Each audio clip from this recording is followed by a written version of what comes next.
You are listening to the People Centric Podcast, where we talk through the toughest challenges that people face at work and give practical advice to fixing those challenges. Thanks for joining our movement to create workplaces that are happier, healthier, aligned, and empowered by putting people at the center of all that we do.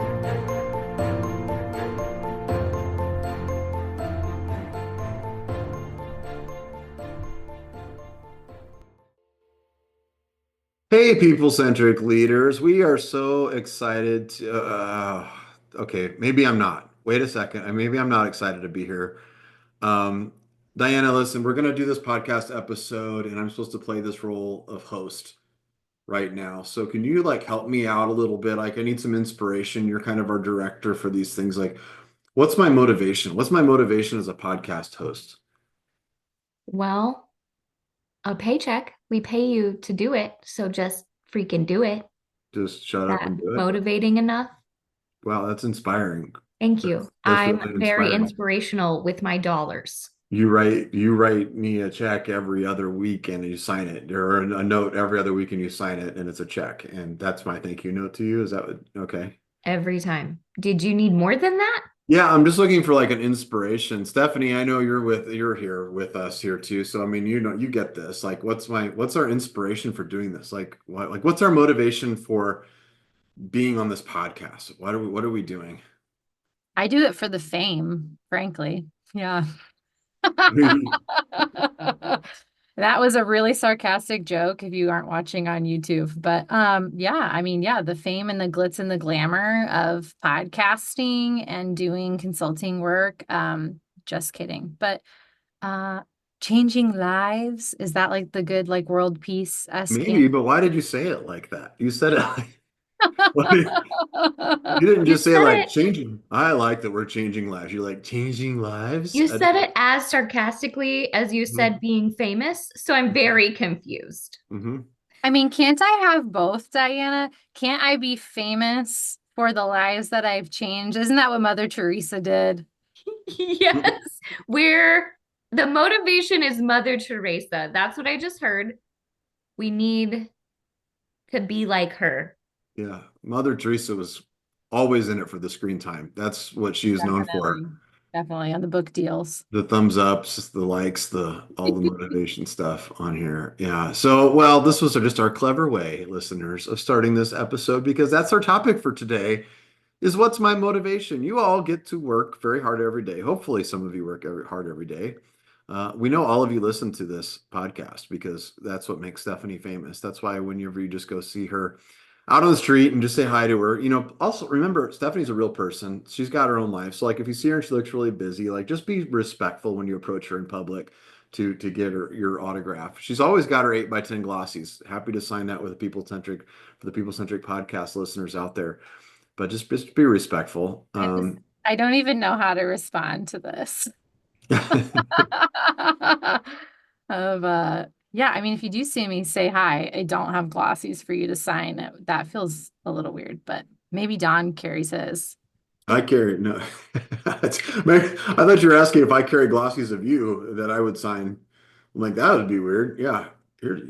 Clearly. If anyone approaches us because we're famous from this podcast, I will literally laugh out loud in their face. Are you kidding me? But But I think, Diana, you're the only one on our team who's ever been wait, I listened to that podcast. That has happened to me. Yeah. But it's a very niche circle that it's happened in. So I know where it came from. That's happened to me a couple times. There you go. Okay. Yeah. We were doing a kickoff with a client and one of the people in the group said, "Hey, wait a second. Are you the same People Centric from the People Centric Podcast? Are you Philip? Are you Philip from the People Centric Podcast?" And you're that's so sweet. I love it. That's a role that we play. It's not a role that we play. We actually show up and we are ourselves. You're getting us as characters. I've had people who have commented and listened to the podcast say we like the different characters you guys play. You guys are pretty clever about that. And it's oh, there's no characters.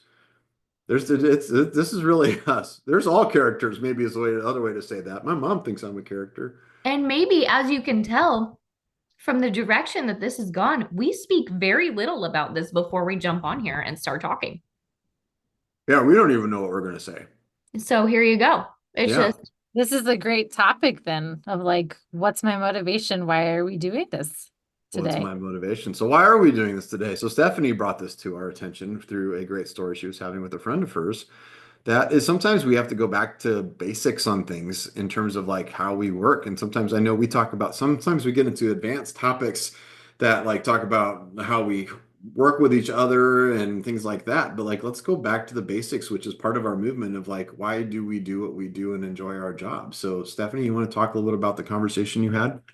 Yeah, so I was hanging out with a friend recently and she just was like, "Hey, can I get your advice on something?" Of she'd been offered a job and kind of knew in her gut she should say no, but was like, I can't articulate why. Like why I would say no to this. And to give some context, we like kind of broke it down of like this was a job that was like in her somewhat in her field, would use her skills and expertise. Um, it was a job that was going to pay her a lot more than she was currently making. And so she was really trying to consider like, why do I feel like my gut is saying no to this? Because a lot of the boxes are checked. And so we went through it and as we talked about it, there were some really clear flags in the process. Like the interview process was extremely chaotic. They were even trying to like reach out to her on weekends and schedule weekend interviews and things. So she was already feeling like some of her boundaries were being violated. They could never really produce a full, like, complete role description for her. They just wanted to tell her what the job was. And I mean, they were ready to hire her without her ever meeting the team and do some of those things. And so I finally just asked her, I was like, well, I think what you're struggling with here is that you kind of know that it probably sounds like this team and this company isn't ready for you, right? Like they don't have all of their ducks in a row. And it seems like the why you're questioning it is just because of the pay. And what I know about you as a human being is you're not really money motivated. Like I've never known you to make decisions purely based on financial benefit or gain. And I was like, I think you're more like achievement focused. And she was like, oh, I've never really thought about my role or my job that way of like the kind of the why I would do this and what's my motivation. And I had shared with her in the past that like one of my greatest motivators at work is challenging work. And so then we just started talking about like, well, Stephanie, how did you discover that for yourself and helping her figure out what her motivation is, which I think we landed on, by the way. It's like she is a go-getter achiever and she wants to feel like she is moving the ball forward in what she's doing and that she's making big contributions for the team. And so, helping her see like that might be hard for you to do in this job because they don't even know what game they're playing, right? So that's why I brought this to our team. I just thought it was such an interesting conversation and question of like, why do you work? Why do you do the job that you do? And what is the motivator behind that? And that understanding your motivations can help you in your career. It can help you in your team. Or Diana, I'll ping it to you. I know like you've had friends ask some of these questions to you before as well and had conversations about like what should you be looking for and what do you need from your career right now? yeah, I love the conversation around it. And I think it is fascinating to think about what actually motivates you. Um, and I love that if your friend had asked me this question, I would have had a different answer. So I think it's so cool that we were able to get to like similar things in a different way. I've had friends ask me this, and my general answer is like, well, are you learning or are you earning? And I think in a job, you should be doing one or the other. Hopefully both, right? If you can get both, that's the dream. But I kind of think that you should be doing one or the other. And then Don also adds burning. Like you need to be really passionate about it, right? Yeah, and it rhymes too. It does So that rhyme. was a big part of that. Yeah. Well, and what I would say is like, even hearing you say that, Dan, you're either learning or you're earning. I have an immediate response, like reaction to that, which tells me which one is more important to me. Yep. 'Cause I Yep. think, oh my gosh, okay. if it is truly a this or that, learning or earning, then my immediate thought is, I don't know if I could ever just do the job for the money and not feel like I'm learning or growing and those things. So even that points me toward my motivation, again, which I've honed over the years, is actually not just learning, but like challenging work. I like to challenge myself to do new things and try new things and learn new things. I need that variety in my life and work. And so it's interesting hearing you say that. I bet there's some other people who hear that and have like an immediate kind of reaction to it. And I will say that I know that one of my motivators is money. So I am motivated by money, which a lot of people will be like, ew, gross. But I am. I hate it. It does feel yucky, but like that is a motivator for me.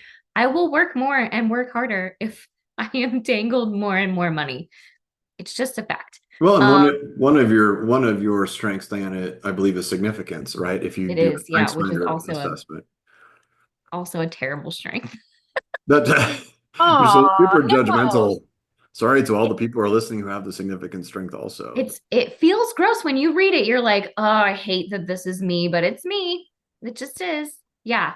And so I do like the strength where I am seen as a valuable asset to a team or an organization or whatever. So, and I think part of the way that organizations show that you are valuable is by paying you a lot. So I think all of that is tied together in my personality for sure.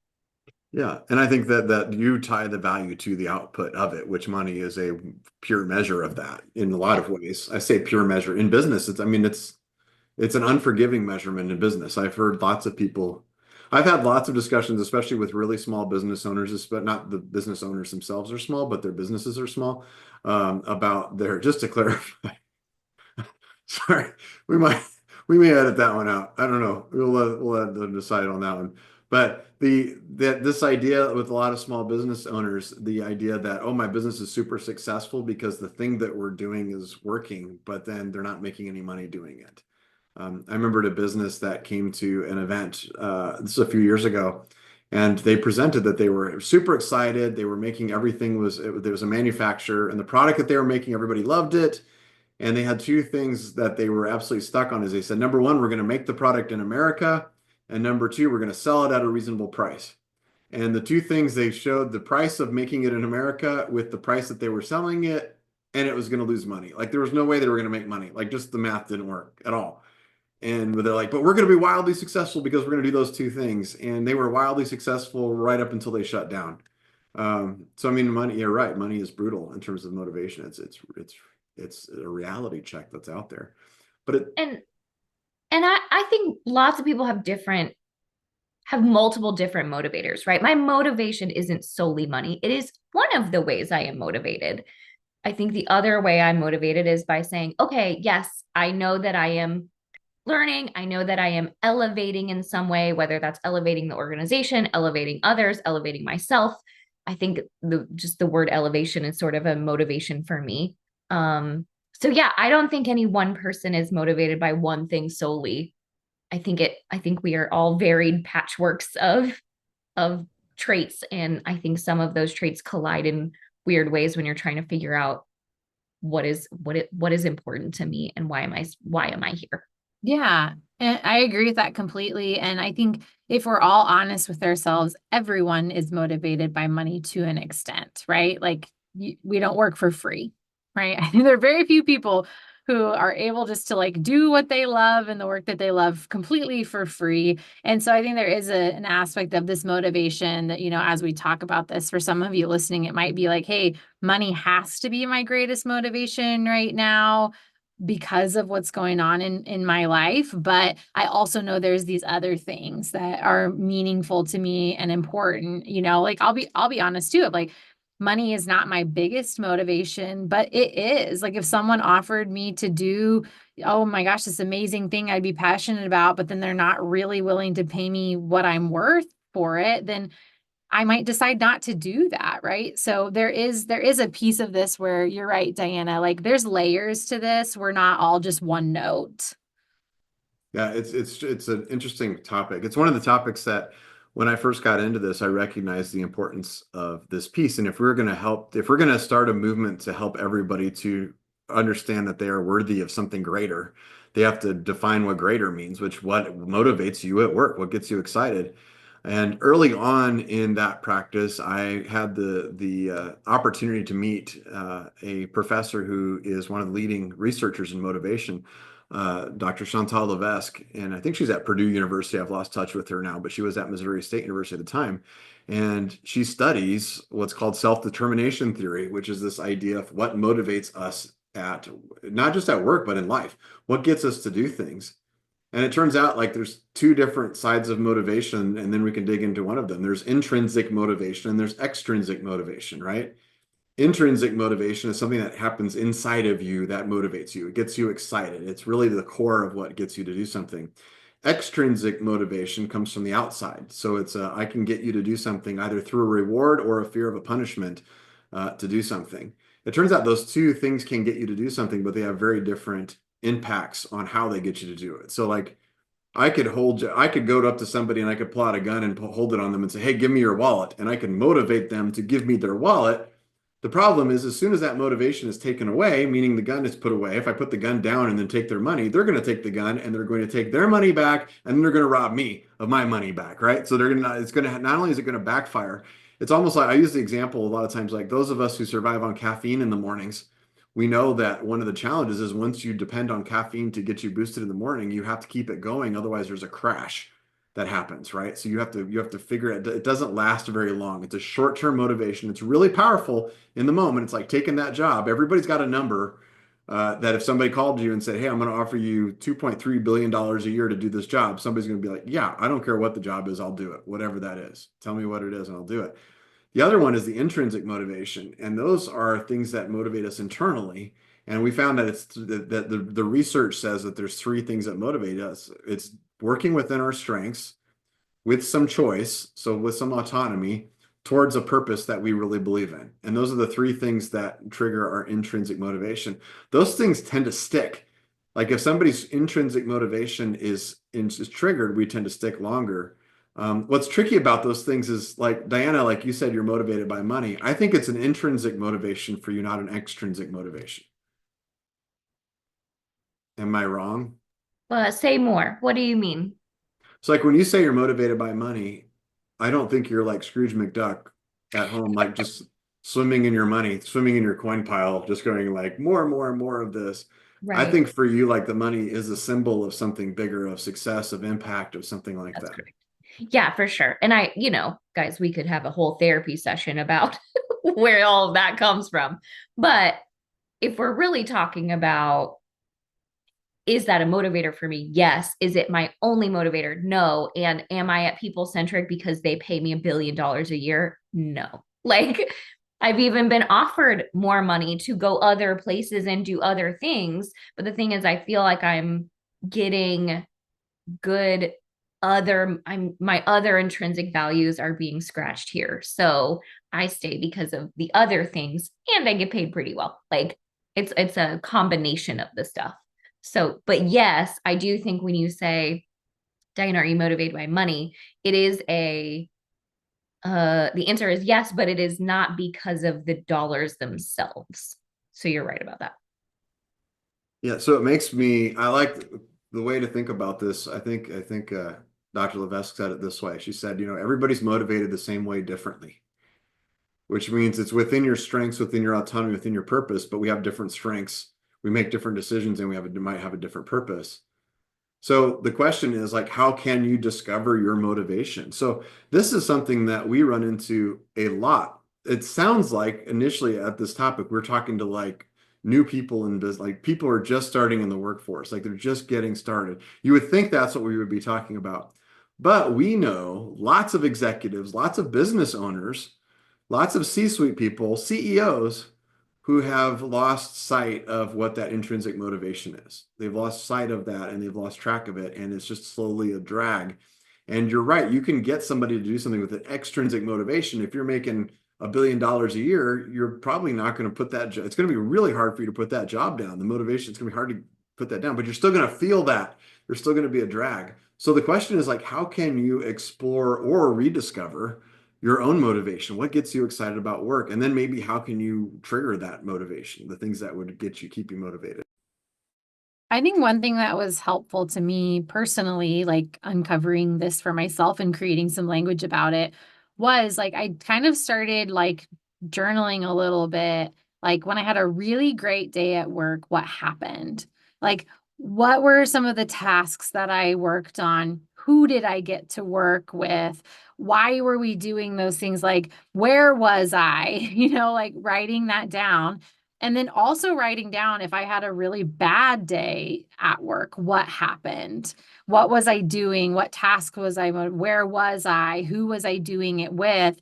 And just starting to compare those lists. And I could start seeing, okay, these things seem kind of like more in the motivating category. And then these things seem like more in the demotivating category that I also started kind of creating a list of like, these are the things that like, if this was true, it wouldn't matter how much money you were willing to pay me. I would suffer in that job because these things are so demotivating to me. And so like one thing I noticed, you heard me use the word like variety earlier, like variety is motivating to me. I've had jobs where it was like you came in and they trained you on how to do it. And then it was just like, now wake up and do that every day. And there was a certain period in the beginning where that was motivated because I was like achieving, right? I was like, well, I'm going to be the best at this. But then once I was the best at it, and then I had to just wake up and do the same thing pretty much every day, I realized that was actually demotivating to me. I no longer cared about being the best anymore. And so that was like a signal to me. I'm like, I don't think I'm in a job really that's a great fit for me because it's actually starting to tap into demotivators instead of things that motivate me, like variety, or I get to learn something new or try something new, have that kind of challenge in my work. So I mean, that just kind of like took pen to paper or fingers to typing in my phone and was like, I'm just going to start kind of keeping track of this to figure it out of like, yeah, what are those things that like, man, if I got to get out of bed and do that in the morning, I feel excited about it or I don't. Like sometimes you get there through process of elimination too. Like especially if you're feeling like you're really struggling in your job right now, start keeping track of some of those things that are demotivating to you. And maybe it helps you get to like, oh, this is what feels like is missing. That's really good. I think for you too, just knowing you a little bit, Stephanie, and fight me if I'm wrong on this, but I think you're also very aware, like you've done a lot of different strengths assessments in times over your career, and you've become kind of a student of yourself. I think like a lot of people on our team have done. You just spend a lot of time like, I'm going to keep assessing myself, understanding myself, seeking myself out, and then you can match the stuff that you see with like the strengths that you have. So like some people might be listening to this and saying, actually, I like that. That doesn't help me because I like work that's different, that's the same every day. I like consistency in my job. And I think that might be related to a different set of strengths then, right? So you're kind of learning the tasks and how it translates into your strengths and then also to your purpose as you're putting that together. I just kind of wanted to nuance that because I think people hear the specific things are like, well, that doesn't get me excited. Um, I know for me, I did the same exercise for a while. I was logging, like I had a great day today and I was logging it. And then I went back and started looking at like what I was doing and I was struggling. I could not find the pattern. Like I was like, there's no pattern in this at all. Like I can't find the pattern. And then I discovered the pattern was the lack of a pattern. The pattern was that the days that I liked the best were the ones where I did a little bit of everything. Like I wasn't that I woke up in the morning and I went and I did this, and then I went to a meeting and then I did this, and then I spoke about it was a day where I had a variety of different things, some of which were outside of my this normal day that I had to go confront something different, which kind of fits with my core strengths of who I am. I have a high imagination. I'm strategic in nature, which means I like to work on the front lines of things. I'm a maximizer, a ranger. I like to think about what the possibilities are and get lost in that. I love that. I will share that I did this not too long ago. And I was looking at like good days and bad days. And I was like, man, why am I doing the same things I've always done, but feel different about it? And I love consistency. I love doing the same stuff over and over. I love a process and a checklist, right? but I was sort of like, why am I doing the same things that I've always done, but I feel less motivated by it, right? And the trick to that was is that I was no longer solving problems or evolving anything. And I was like, oh, I feel stuck, because one of my motivation is like elevating the things around me.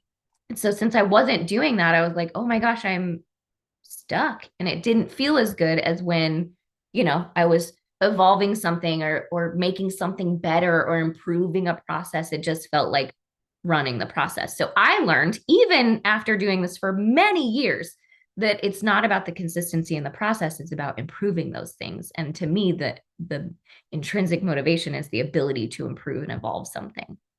I love that. And yeah, when you were talking about mine, Dawn, and you, Diana, saying yours, like one of my top strengths on the Gallup Strengths Finder is futuristic. Like that is consistently my top strength. I've taken the assessment multiple times. It's always in my top 5, and it's usually my top strength. And so for me, that's where you can hear me say of like, I like new. I like new things. I like to feel like we are moving forward toward something and something new and different. And I'd say that's probably why I struggle a little bit more in those like consistencies, and where you heard me use the word mundane, because that is where I'm at with that. Of like, no, I want to feel like there is this forward momentum and push to where we're going, that like as a team or as a company, we're moving toward an ideal future, and I get to help us get there, versus just like, nope, we've been doing this way for 50 years. We're going to keep in and doing it this way. We're not really looking to change or do any of that. Like that, those are companies that I have not been attracted to working at in my career, because I see that. And now I have language to say, okay, yeah, that's probably where like my futuristic and strategic strengths would struggle here, right? Because they're not really looking to change anything. They're looking at the future and saying, yep, we're just going to keep everything the same going there. So yeah. And by the way, and Don, you mentioned this a little bit of like, yeah, we've all taken lots of different assessments. I think we've probably all taken like most personality assessments at this point in our lives as consultants. And then somebody will send us a new one and we take that one. But if you need like help coming up with some of this, or you're wondering like where we got some of this language, the Gallup Strength Finder assessment is really helpful for that, because it is very specific and very unique. And they've got, is it 28 or something different I strengths? think it's 32. Is it 32 now? Okay. Yeah. So it's very deep. I will say like we don't believe that Gallup Strengths Finder is the answer for every like a personality assessment. But for this purpose specifically, I think it's a really helpful one. 34. I apologize. I looked it up. There's 34. 34. Sorry, Gallup. They're adding strengths as we go through. Yeah. So let's say you're listening to this, and whether you're an executive and you're like, man, I feel like I've lost my mojo and I'm trying to get it back, or you're a frontline employee, maybe you're new in your career and you're like, okay, I got into college and I studied this thing because I thought I would really like it. Now I'm struggling to find the like in what it is I'm doing. What can you do then to take this information? So let's say you start to log your day and you realize, well, I'm more motivated by the impact I make, or the money I make, or the changes I make, or the consistency I make. What can you then do with that? What do you do with that information to start to improve your own job? Does that mean you have to go find a new job if your current job isn't filling your tank? What does that look like? I mean, maybe, but I wouldn't say that's the initial thing. Like I must burn it to the ground immediately, right? I think if you are feeling like your position or your job or your role isn't fulfilling that motivation, the first thing you can do is talk to people about it. Talk to your leaders about it. Talk to your organization about it. Talk to your coworkers about it. And just sort of, I would not start the conversation of like, I'm not feeling motivated. I was Would going to not ask go that question next time. So I was like, boy, I could hear some conversations that would be headed there. the wrong way. Don't do that. Don't go there. I Don't do don't feel like you're motivating me very well at You're work, and I've been thinking about that, and I really want to challenge you to make my job better. make it. You need to motivate me better. No, don't do that. But I think that a good conversation is, hey, here is what I have been thinking about. Here's what I've learned about myself. I like X, Y, and Z. Is there any way I can do more of that in this job to help me feel more fulfilled in my position? And man, if a employee came to me and said that, there is no way that I would be like, nope, absolutely not. Good luck, Sonny.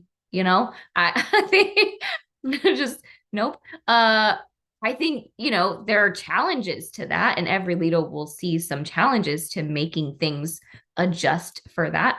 But yeah, I think I would absolutely be open to helping that employee feel more motivated through the things that they have learned and the things that they need. Especially if the person put it into context for something that the organization also needs. Totally. So if, as you're watching for yourself, think about what does the company also need? Not just what you think they need, but what they think they need. Like, what are they really leaning into? I know when I was at 3M, I was really, the itch that wasn't getting scratched for me was the creativity side of like, let's come up with a new process or new thing.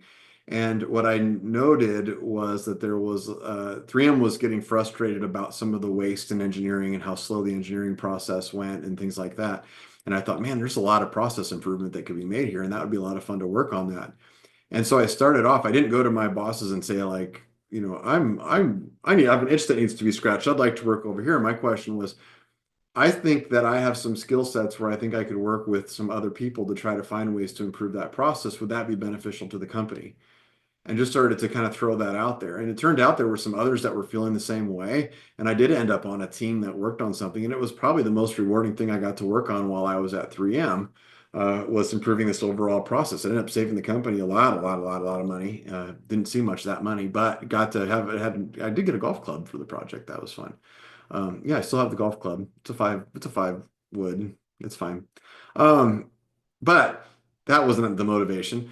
But the idea of like putting it into context for where the business is, right? If you just show up and just put it into context for yourself, it's going to be hard for your manager just to lean into that. But if you can put it into context for the company, then you can figure out what you can do next. Yeah. Any other tips on how to how to find your motivation and actually live it?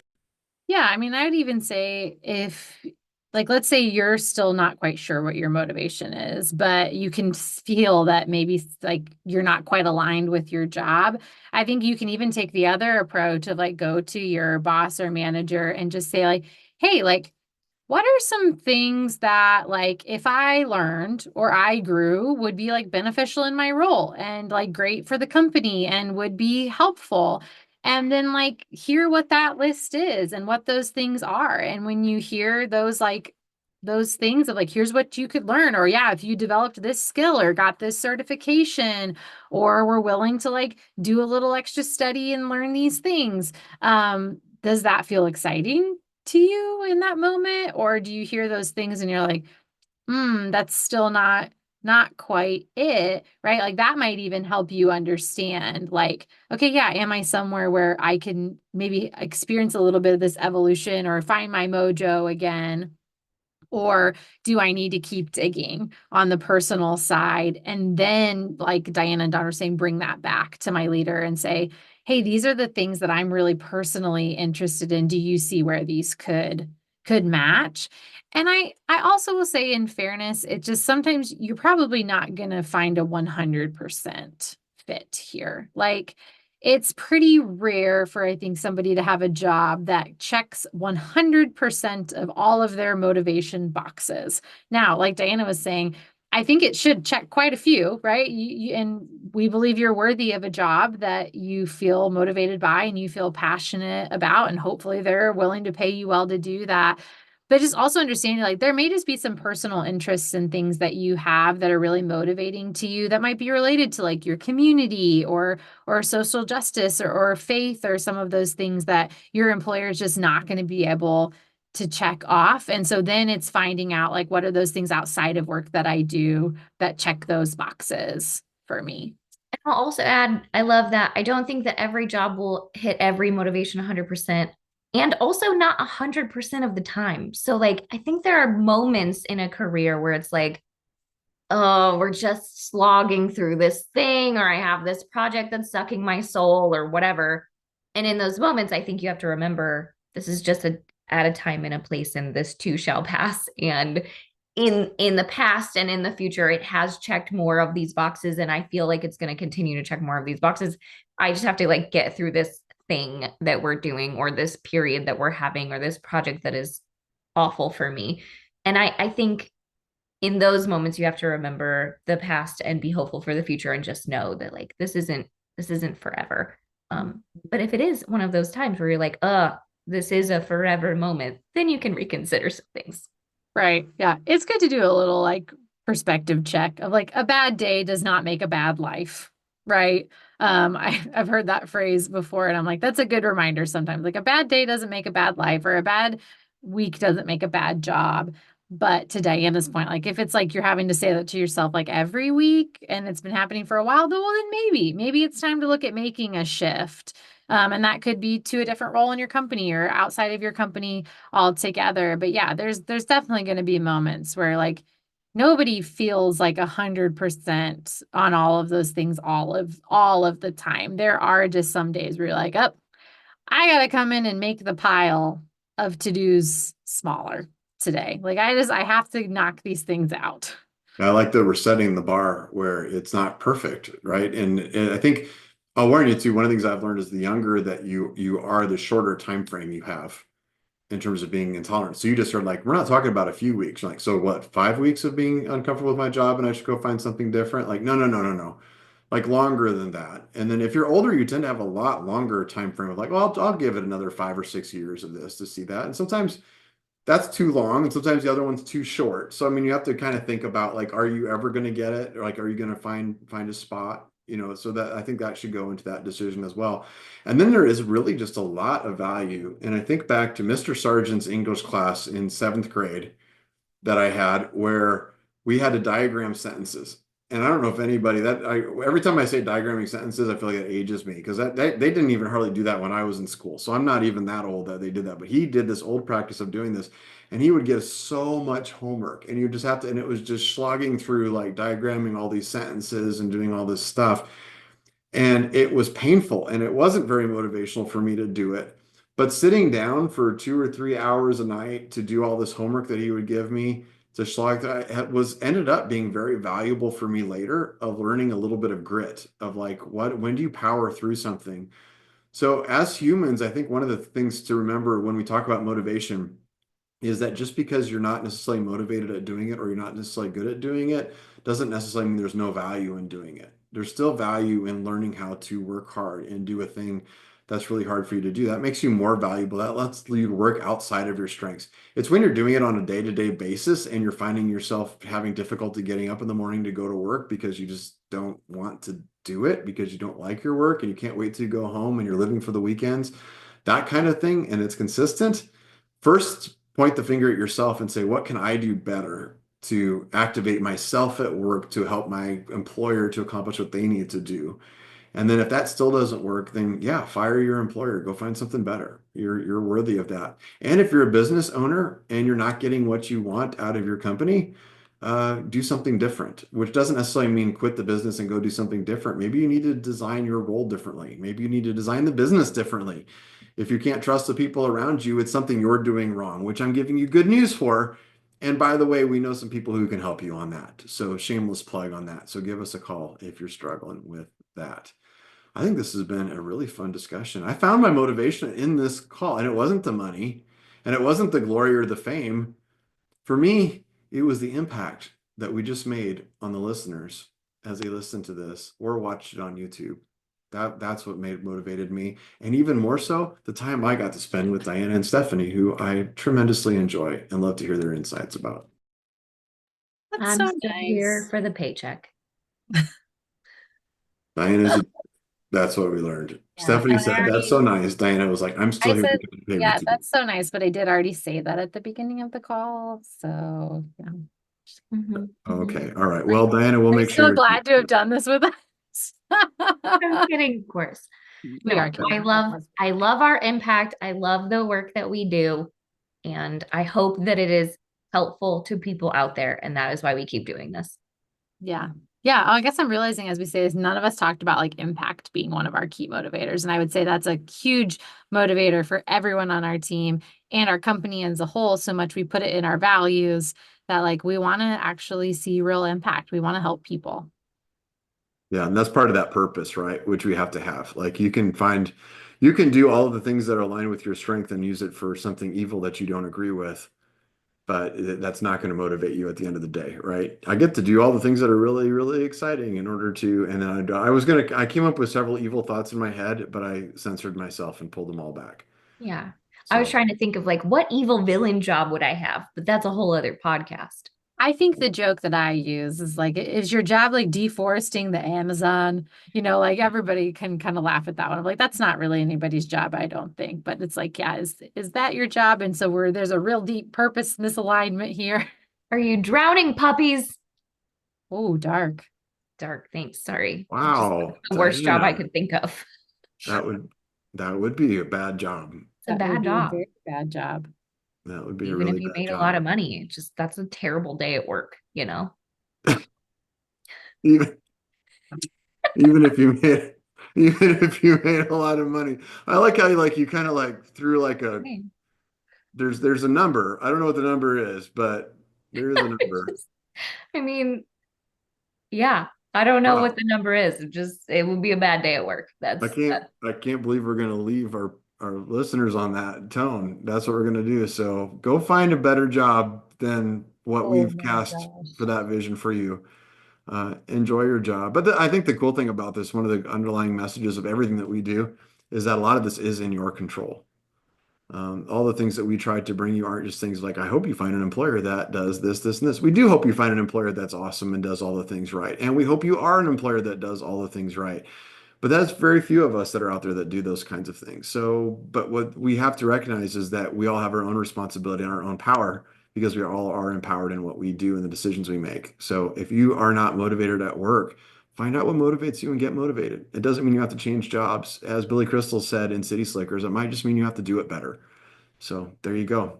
Billy Crystal quote. I'm going to end it with that so that we get the image of drowning puppies out of people's heads.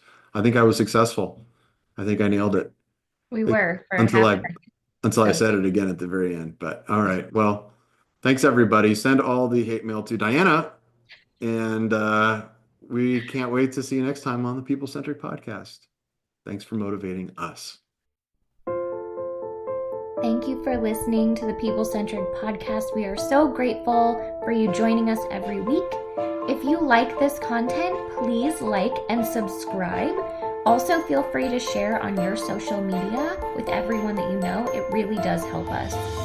If you would like to contact us, I have put our information in the show notes. Please reach out anytime. We love hearing from you. We will be back next week with a new topic. Until then, be well and lead well.